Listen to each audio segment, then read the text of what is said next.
সবথেকে বড় ব্যাপার হচ্ছে ইঞ্জিনিয়ারের কাছ থেকে আগে আপনি প্ল্যান না নিয়ে আপনি কি করছেন, আপনি নিজের মতো করে করতে যাওয়ার পর তারপর আমাকে ডেকে পাঠাচ্ছেন, দাদা আমি বিপদে পড়ে গেছি। আর সেই তার ভুলের মাসুল দিতে হচ্ছে কিন্তু লক্ষ লক্ষ টাকা খরচ করে।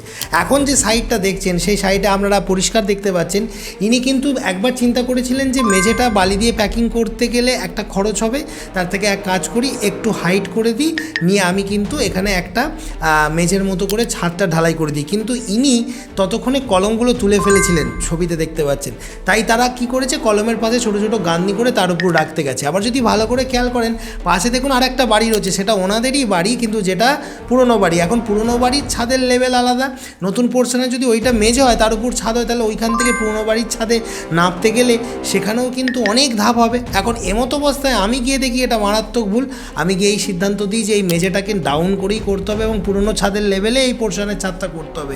এবং যেহেতু কলম তুমি তুলে ফেলেছো, কলমের ভেতর এই মেঝেটাকে, যেটাকে আমরা মেঝে বলছি, এটা তো কিন্তু ছাদের মতো, তাহলে তো রড কলমে ঢুকছে না, তাহলে তো এটা পুরো ভুলভাল হয়ে গেছে। এখন তিনি কি করতে যাচ্ছেন, তিনি আমার কথা মতো পুরোটা খুলতে যাচ্ছেন। বুঝতে পারছেন প্রথম থেকে ইঞ্জিনিয়ারদের কথা মতো কেন চলা উচিত।